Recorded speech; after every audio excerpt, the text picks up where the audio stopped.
Okay, so now I just need to select the right screen.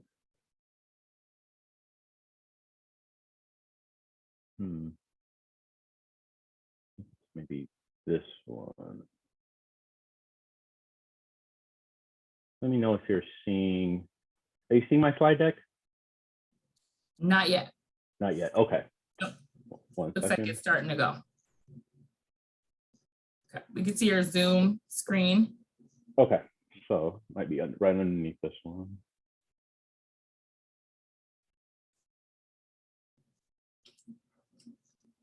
There, do you see it now? I can see your Zoom screen. I can't see slides. Okay. Bear with me for just one more moment. I'm more familiar with using Teams, so give me 1 second. Let's start. Let me try this one more time. You would think after all this time, I would have this down a little bit more. Oh, as soon as we get Working something down, it's remotely. just going to change one more time. So, Right? Okay, here we go. Share screen.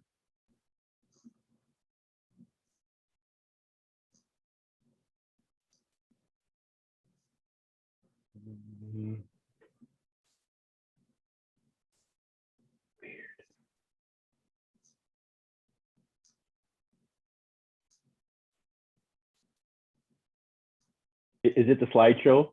yep, I can see your slides. Perfect. It's not in Okay. slideshow view, but you can see the slides. Okay. Well, you know what? I might just do it that way just to save time. Oh, gotcha. All right. Okay, now do you see the slide deck screen? I can see the family initiated treatment. I can see like all of your slides. Oh, there we go. Okay, now you're in slide view. Perfect. Okay.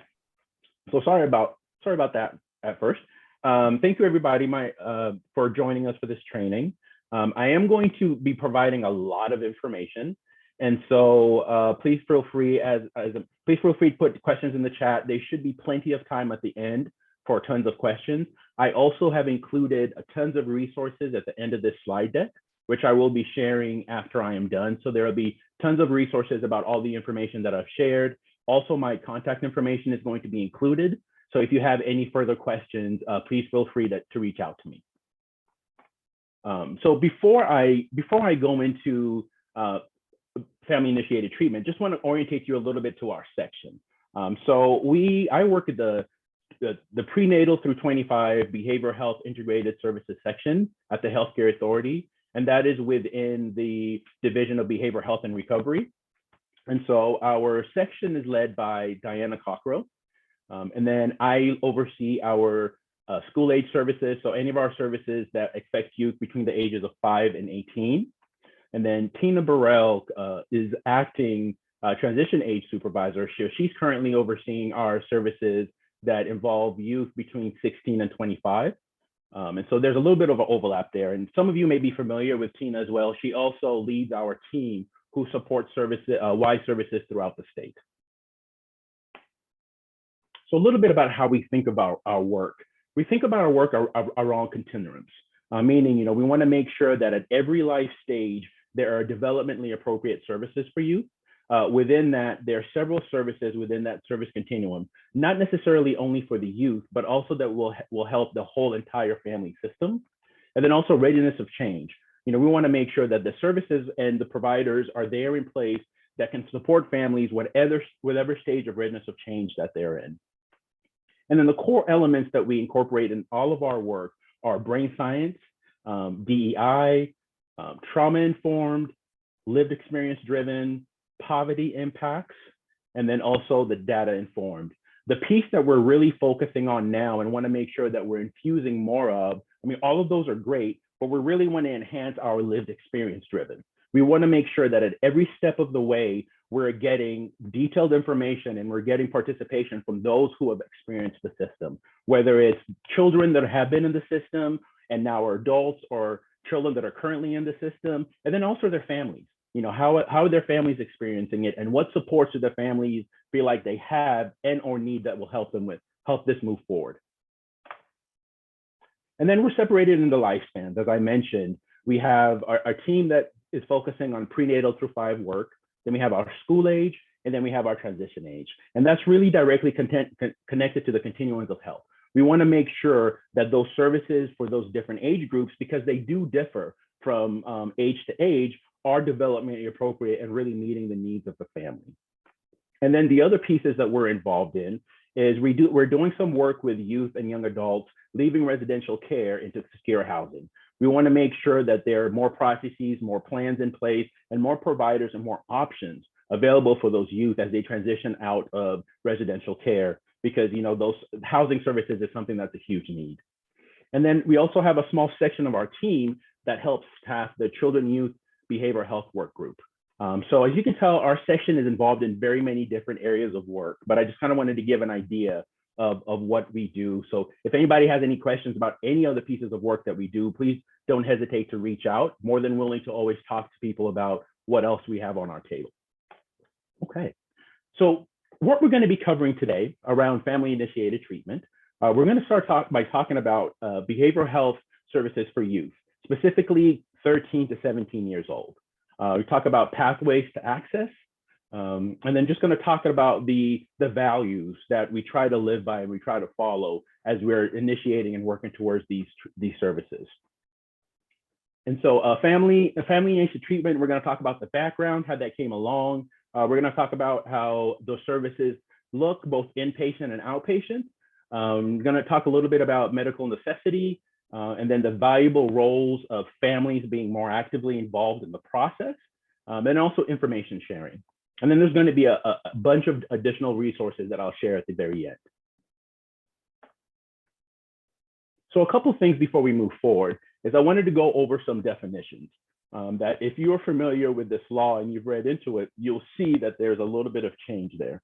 So in the law, specifically around behavioral health, an adolescent is defined as somebody between the ages of 13 and 17. However, based on a lot of feedback that we have gotten from youth out in the community, they associate that term adolescence with being in trouble, being a bad person, being involved in the system. And so because we've gotten a lot of that feedback, we use youth interchangeably with adolescent. And so that's what you're going to see throughout this presentation is any areas where the law may say adolescent, we've switched that to youth just to be more friendly towards the youth. And then also the definition of parent has been expanded. So now when he talks about parent, it's not just those birth parents or the adoptive parents. It also talks about kinship parents, step parents, other relatives that's been available and are actively involved in that. And then also other places that have any type of legal authority. So all of that is encompassed into parent. So if you read the legislation or you hear this term used around fit, it's a wider definition than a traditional definition of what a parent is. So the processes of accessing services and who needs to give consent. So for adolescent-initiated treatment, that is one that the youth are the ones who can initiate those services. And in order to do so, they can do so with or without the parent's consent. So meaning, somebody who's 13 and wants to get services, they're able to go and access that independent of their parents. Now, one small catch in that is at this point, the statements for service are still going to the insurance holder.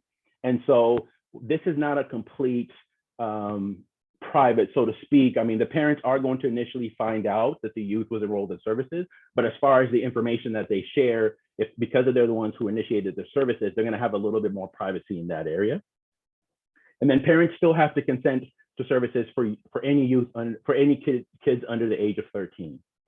So for a family-initiated treatment, this now allows parents to provide consent on the youth's behalf if they meet medical necessity to receive the level of service that is associated with the medical necessity needs that they have without the youth's consent initially. And so I'll expand on that a little bit more as we move forward. And then the involuntary treatment process, that is when there's concern that the youth has a danger to themselves or others. And so a DCR is brought on, and that is a designated crisis responder is brought on who would do the assessment for medical necessity, and then would initiate the process of getting them into inpatient treatment or residential treatment if that's what it was recommended.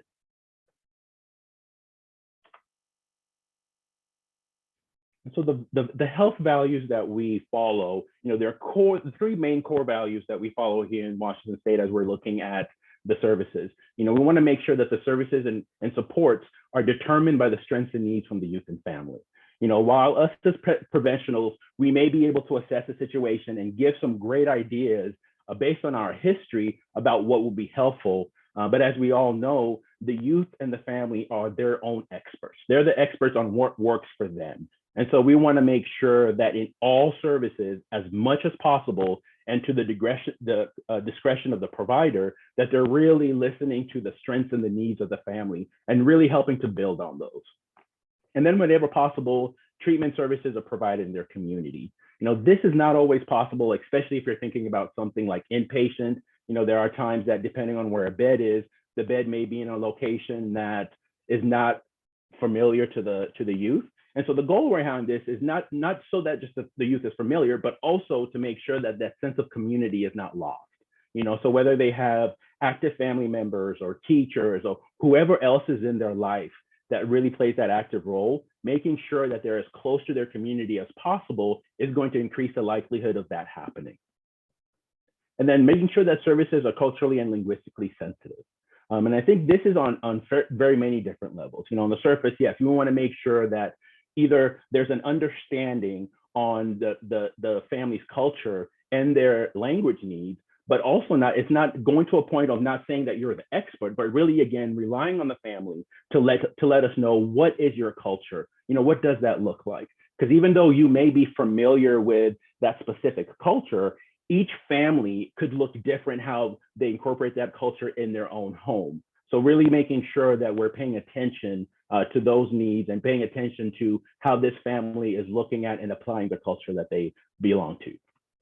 And then treatment services, whether they're voluntary or not, we want to make sure that the youth has the right to receive it in the least restrictive means possible. So always looking at, can these services be done in the community, whether it's in the home, whether it's in a community setting, and then looking at, okay, if you want to do something more intensive as maybe inpatient or something, is there a way to do that in their immediate community and in a less restrictive means as possible? Let's talk a little bit about medical necessity. So medical necessity is always required in order for a youth to be admitted into services. And so how this is defined in Washington law is that it needs to be something that can diagnose, correct, cure, or alleviate the mental health or substance use struggles that the youth is going through. And then the prevention of the progress of the mental health and substance use really needs to be from endangering life and causing additional suffering. And then there's no adequate, least restrictive alternative available. And then the services are not sought for the convenience of the person, practitioner, or others. So basically, in a nutshell, they really want to make sure that, does this youth need this intensive level of services? And is there another way that this could be met? So even if it's like, yes, the youth does need services, then the next question is, what does that services look like? Are there supports that can be put in the home and or immediate community that would help alleviate that? If those services are available and would meet the need, then that's where it stops. But if those services maybe have been tried and exhausted and really haven't been found to be helpful, and or the assessed need is larger. So for instance, if a youth is very actively suicidal, has a lot of attempts, and also has access, those are all things that are going to be taken into consideration as they're determining not only medical necessity, but the level of service that's needed to be able to support that. And then treatment works the best when the youth is engaged. While there are times where treatment is medically necessary against the youth's will to make sure that they're not only safe, but also other people in the immediate community and surroundings in their home are also safe. So there are times where that option of choice is taken away from the youth. But even in those choices, I think it's very, very, very helpful for the providers to really work hard on trying to engage the youth. just to show them to understand, why they may need those services. You may not be able to ever engage the youth, or it may take a long time, but really attempting to do that, especially if they're in a situation where they're not volunteering for the services, is going to be helpful. And FIT does provide the parents and providers an opportunity for some time-limited treatment, where the parent is the one who can give consent. And so this is very helpful because, there are those times where there are youth who don't want to go to treatment, don't want to talk to somebody, but the parents can clearly see that there's things going on in their home, there's things going on in their personal life and school that are really affecting their functioning. And so the parent has an opportunity to take them to a facility or take them to an agency, and the provider really can do that assessment and evaluation for medical necessity. And if based on that medical necessity need, the provider recommends that level of treatment, then the parent is the one who can sign for the youth to be able to get into those treatment. And I'll go in a little bit more about what I mean by time limited here in just a moment. And then the goal is always to engage the youth. So even if a youth comes into services using family initiated treatment, the goal is for the provider, as they're working with them, to get them to understand why this is important to them, how it could positively affect their life, so that at some point before that time limited period is over, that the youth is now able to consent for services, and services can continue with the same provider to make sure that consistency, from the same provider remains there.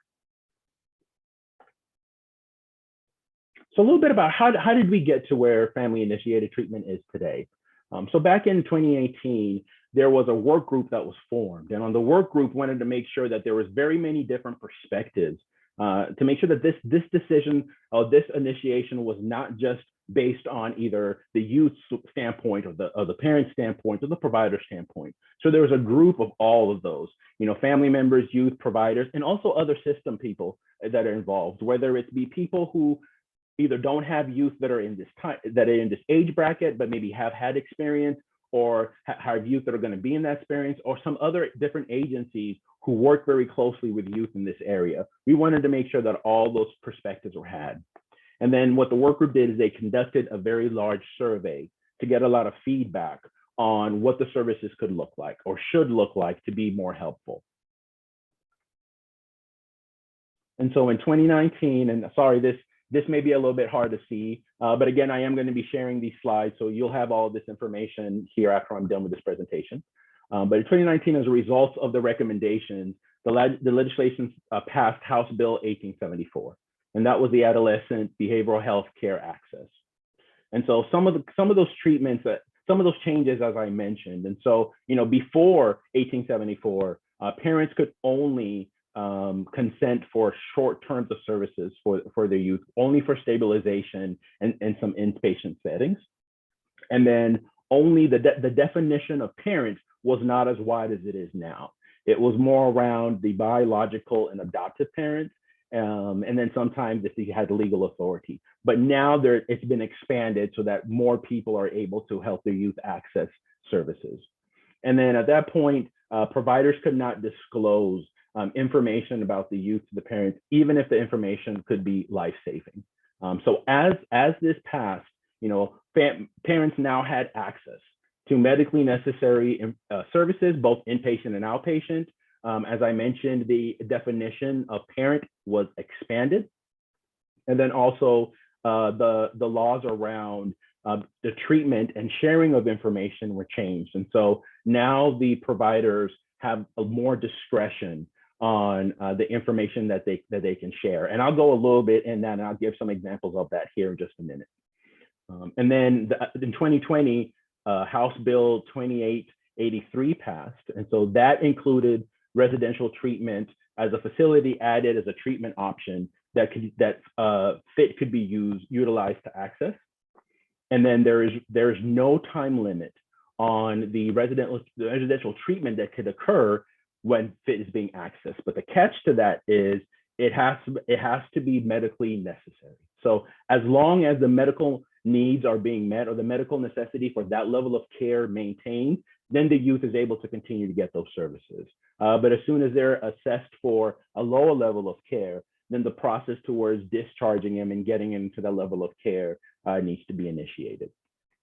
And then there's also regular reviews that happen in the treatment to make sure, specifically for those with FIT, to continuously make sure that medical necessity is being met and the youth is in a space where they haven't yet consented to services on their own. Because even in an inpatient setting, that is still the goal. The goal is still to be able to get the youth to a space where they're able to consent for these services on their own. So providing services through FIT. So what FIT does is it adds in an additional access point for services. And so this is an area where there was some confusion when it first came in. So if a parent was able to initiate FIT, it doesn't change any of the current processes that the provider had. So meaning it is not a guarantee that if the providers have some type of wait list or they have some type of system in place on how they assign cases, FIT would not come in and change what that process looks like. FIT would just have a different way for the parents to be able to get their youth into the door for them to be able to access those services. And so for youth receiving those services under FIT, the behavioral health person, a mental health person, or substance use professional must conduct that evaluation. And you're going to hear this again. I know I'm being very repetitive about medical necessity, but that is a very key piece of this. So that's why I continue to stress the point that medical necessity is needed. And then in addition to this, the healthcare authority, we have an independent reviewer, and that is the FIT administration, which is closely connected to the CLIP administration, who helps with the CLIP process. They're the ones that conduct regular reviews to give kind of that second level of eyes, just to continue to make sure that medical necessity has been met for that level of service.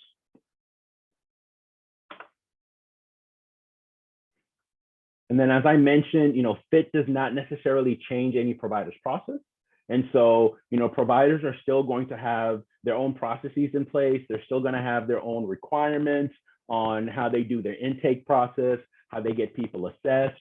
FIT does not change any of that. The providers still have the discretion to maintain that. FIT is just another way for youth to be able to get into the door for those services. In the same breath, providers are also not obligated under the law to provide services under FIT. However, they can't use the youth not wanting to consent for services as the sole reason for them not to provide those services. So to give an example, let's say you go to a provider and during the assessment, or even before the assessment, the presenting concern is the youth struggling with substance use. Well, if this is a provider who their scope of work is mainly just mental health, that is a reason that they could consider not providing services under this, because their scope of practice is not substance use treatment. It's outside of what they're doing. So yes, the youth might not consent for those services, but there's an additional clinical rationale as to why that specific provider is not able to provide those services. And then federal SUD laws also kind of change this up and what this would look like for SUD treatment for youth. So currently, you cannot use FIT to access SUD treatment the same way you can access mental health treatment. However, what you can do is a parent is able to take their youth in and have an evaluation completed.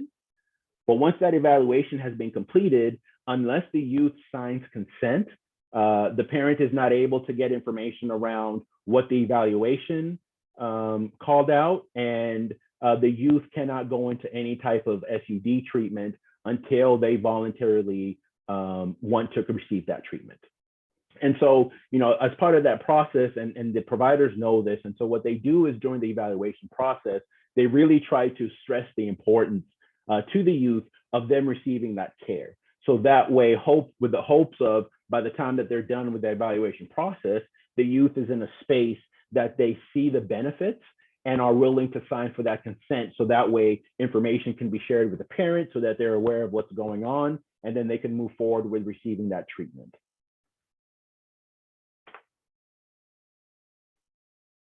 And as I mentioned, FIT can be utilized for outpatient services.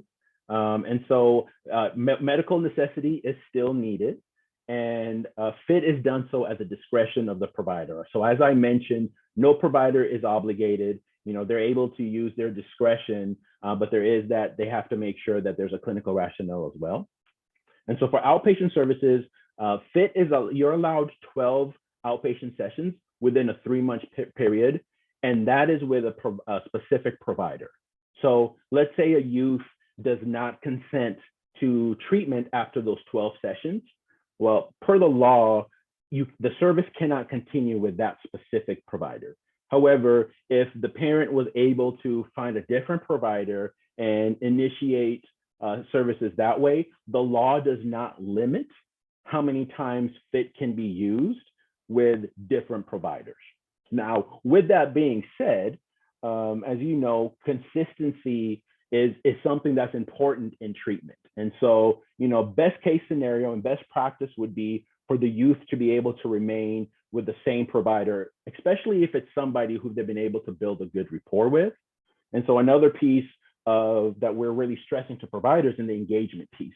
And I'll go into that a little bit more, but really stressing to providers to really try to work hard to engage the youth during those 12 sessions, especially if it's something where it's clear that the 12 sessions are not going to be enough to address whatever the presenting concern is. Getting them to continue with that same provider is going to be the best case scenario. And so I'm not going to go through this. This is just a high level overview of the process of what I talked about. And so again, you'll have this in the slide deck that I'll be sharing here when I am done. So talk a little bit about outpatient services and then review for medical necessity. Any provider who does an assessment for a youth for inpatient, for outpatient, needs to send that information to the FIT administration within 14 days of them receiving services, and then at 45 days after that.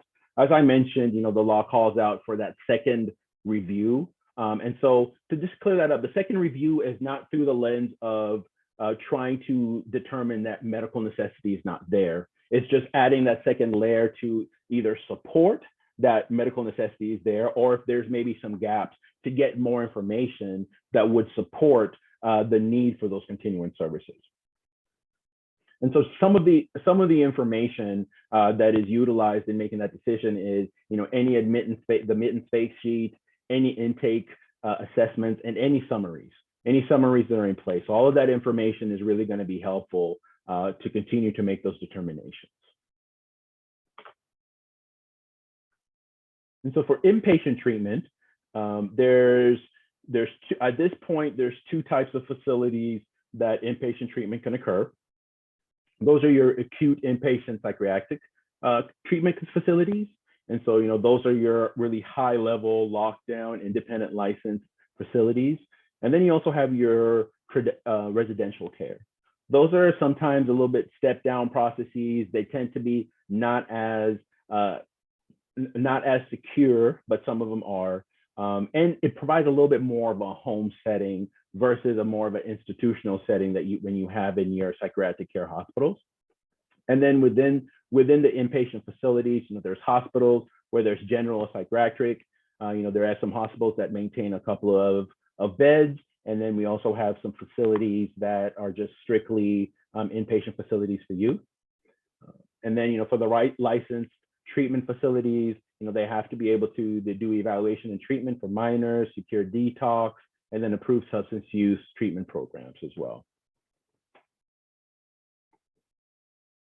So the independent reviewer, the FIT administration, they must complete their evaluation, again, within 14 days of the youth being assessed and that determination being made that they meet the level of care for inpatient treatment. And so there's really, while there's no specific time limit on how long a youth can be in services under FIT, it is dictated by medical necessity. So, if the medical necessity changes in a couple of weeks, then I think the process for discharge needs to change and start there. But if it takes several months, again, that's going to be determined by medical necessity, which is going to be determined by the professionals at the prospective facility. So youth receiving treatment, in the hospital need to be released within 13 days following the later of either the completion of the independent review, if it shows that medical necessity has not been met, or the youth filing a petition for a judicial review. So if they're still in the process and not released during this time frame, then again, it's the sole reason would be that they continue to meet medical necessity for that level of need. Now, it doesn't also need to just specifically be fit. So let's say they do meet medical necessity, and the youth can decide that they want to continue to do this voluntarily or under fit. So that's not really going to determine it, but the medical necessity piece is still important. And then after admission has been made, within 24 hours, the FIT administration is just going to need some information to collect some data, the name, the date of the administration, the date of the admission, birth date, some of that information there. And then any of those notifications can be emailed to the FIT administration inbox.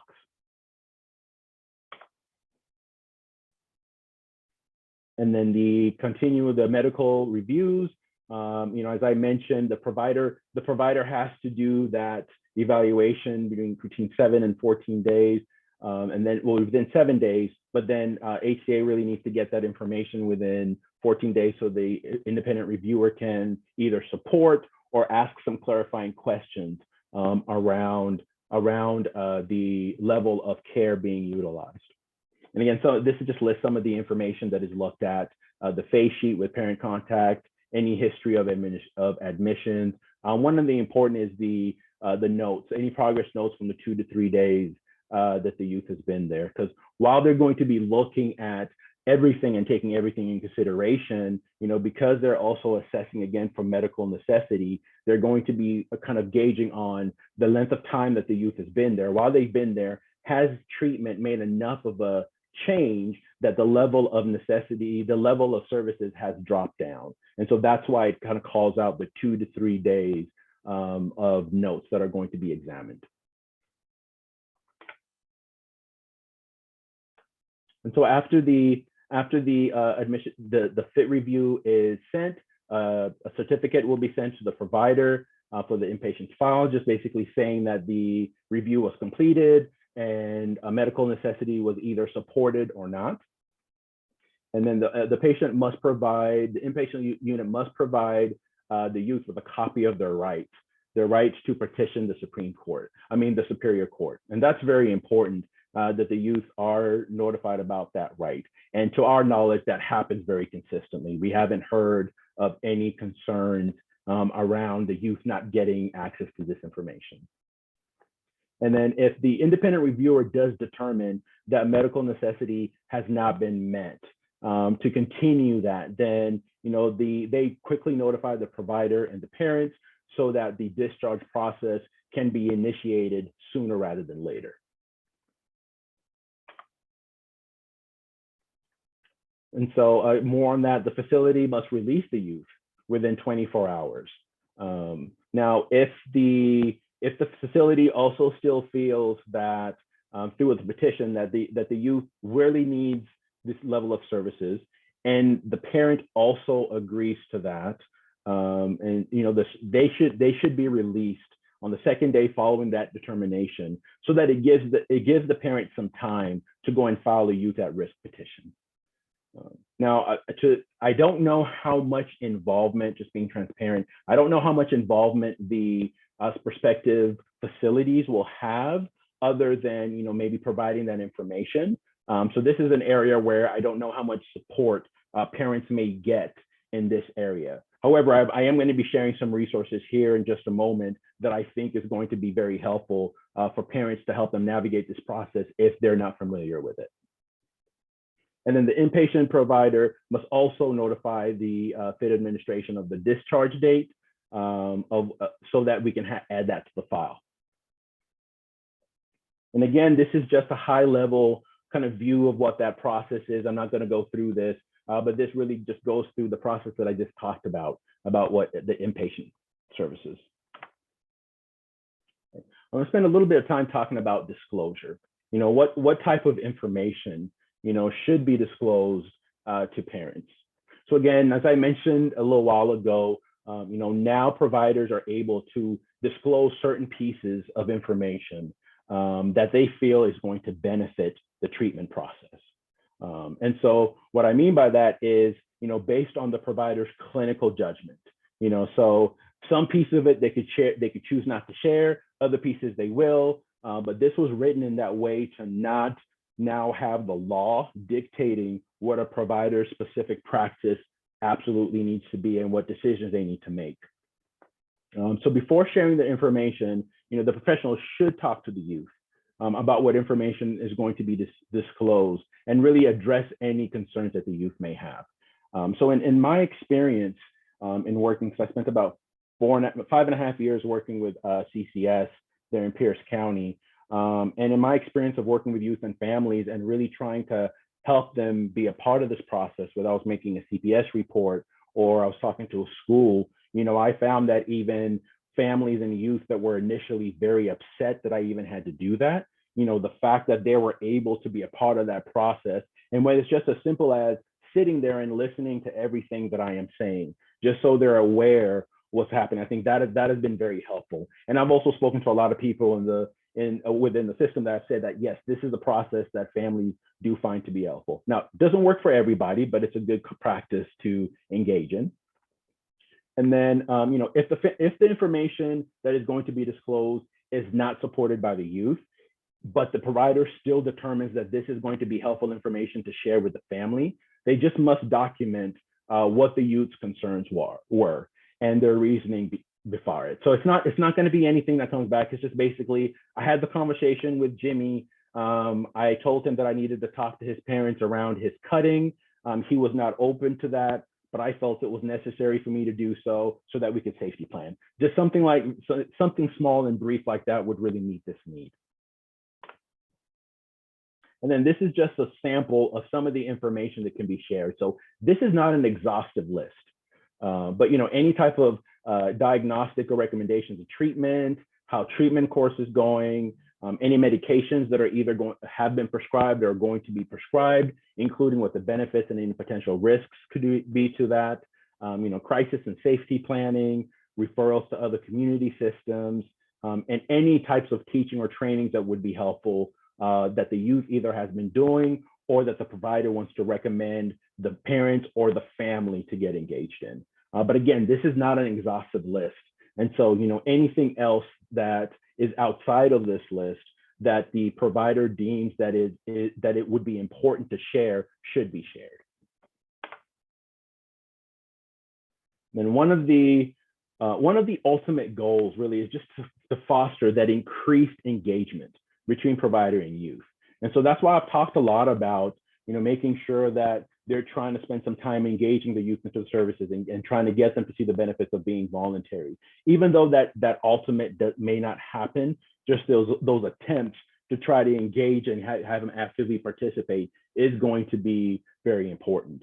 And really maintaining that therapeutic relationship so that the youth continues to feel very comfortable sharing information with the provider and really trusting that they are going to keep some of that information, private. And obviously there's always, as mandated reporters, there's a list of those things that we cannot keep private, but really just being very transparent on, these are my boundaries, these are the lines, and if I have to report any information, this is kind of the process that I'm going to go through and really trying to include them in what that will look like.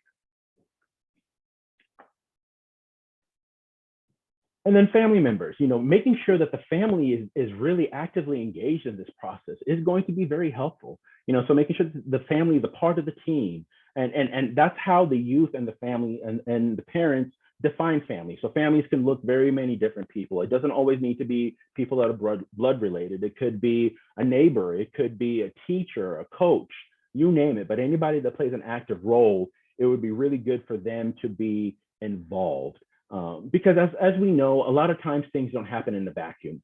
There's always a role that a family system plays in that. And so the more that the family can be incorporated, that increases the likelihood of the youth going back into an environment that looks different than the environment that may have caused or contributed to get to where they were at this point.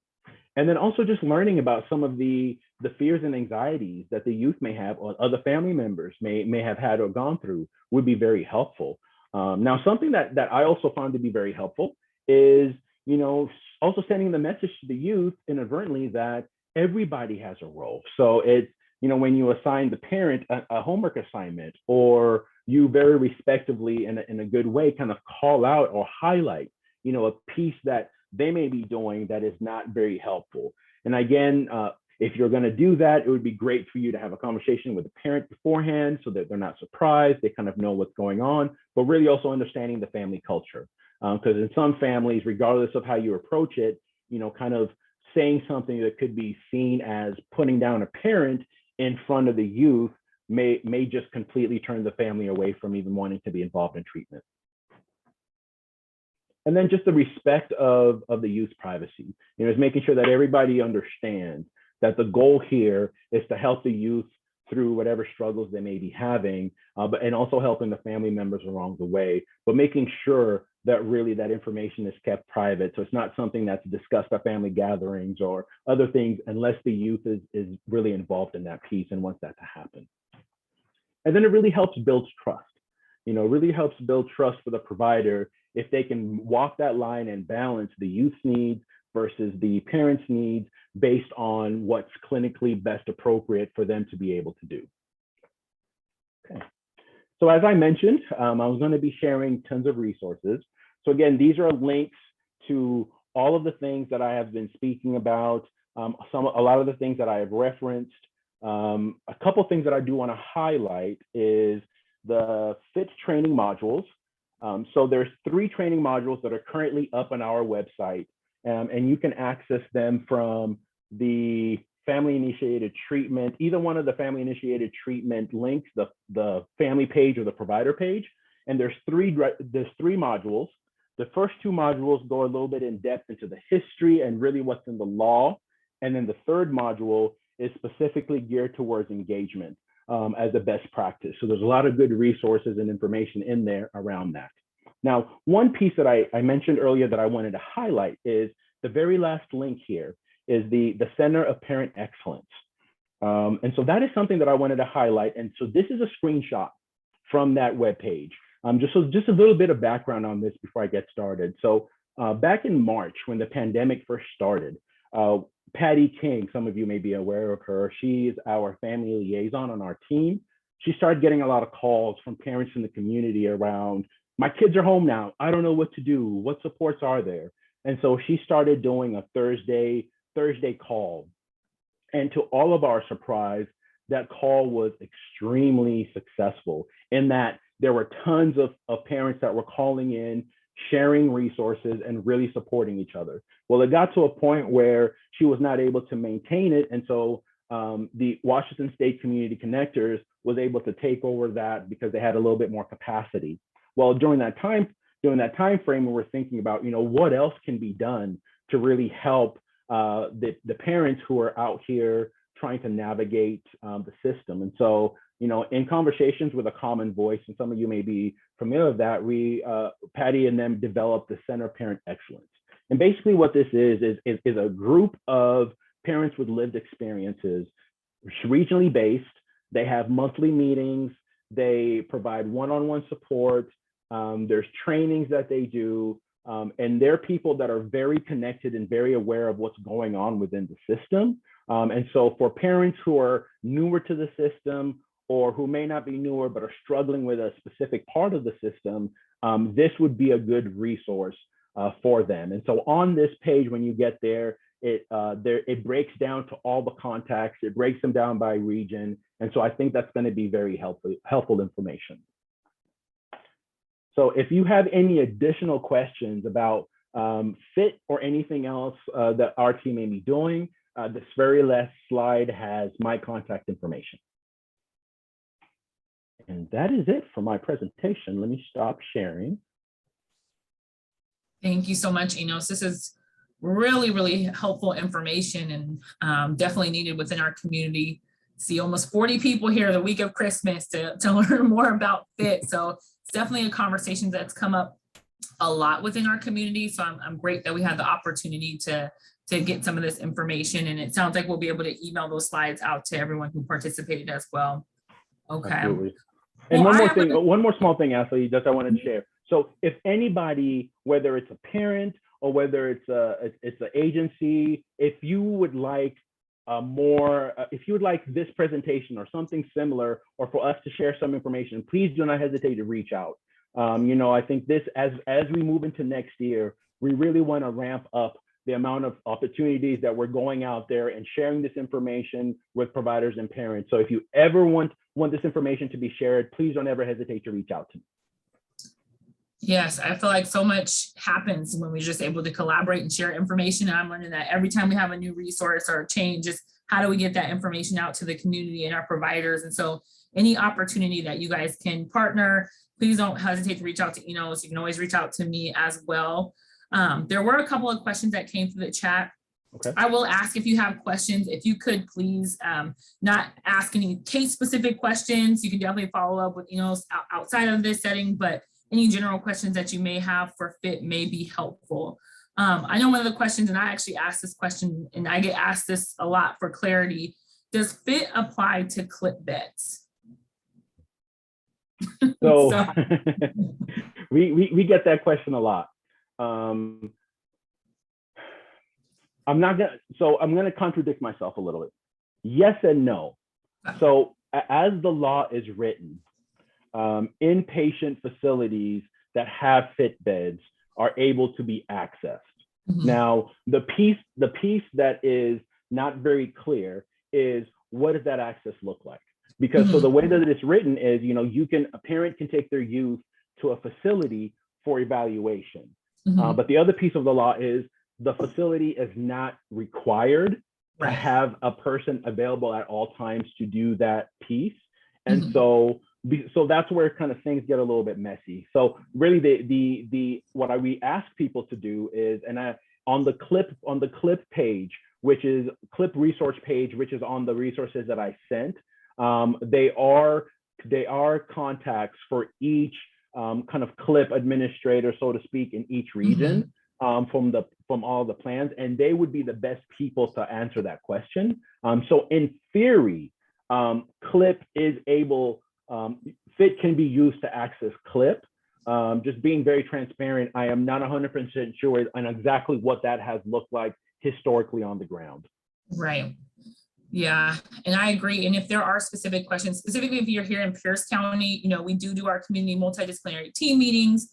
We work really collaboratively. And so if you have some of those questions that may benefit from a more specific conversation, we do have some resources and supports to be able to bring folks together. So thank you for answering that loaded question. I knew it was kind of loaded a little bit. All right. Yes, absolutely. Next question. Would providing services via FIT eliminate any ability to pay barrier? For example, if an individual is on Medicaid and the MCO does not cover the services, does HCA cover that cost? Great question. I'm going to have to do some research on this specifically because I don't want to speak out of turn on the pay piece. Now, from my understanding, is FIT only gets you into the door. And so it doesn't necessarily take into account the insurance on what the payment would look like. And so my suspicion is if a specific provider does not accept the type of insurance that you have, you may not be able to access FIT through them. But I want to go back and double check to see if there are other mechanisms around this that I am not aware of at this point. Okay. So I will get back to, would it be easier for me just to get back to you, Ashley, and you send it out? Yeah, I'll save this chat, and I can save this chat and see who asked the question, and maybe we could just have a summary of answers when we send out the materials as well. So, there was another question that came up. Who should sign ROIs for FIT clients? Is it the youth? If denied, declined, would take a parent signature instead? Great question. So if it's under fit and you're still under that 3 for outpatient, actually, let me back up. For both inpatient and outpatient, as long as those services are medically necessary and the access point was fit, then it's the parent who has the opportunity to do that, because they're the ones that is the consenting individual for that piece. Now, the other piece I want to add in there is also the provider may use their discretion. So, based on the provider, they may say, hey, yes, I am comfortable releasing this information for these reasons, but I may not be comfortable releasing these ones. So in theory, yes, they could do that, but also the provider would have some kind of control, for lack of better words, on what information is disclosed and how it's disclosed.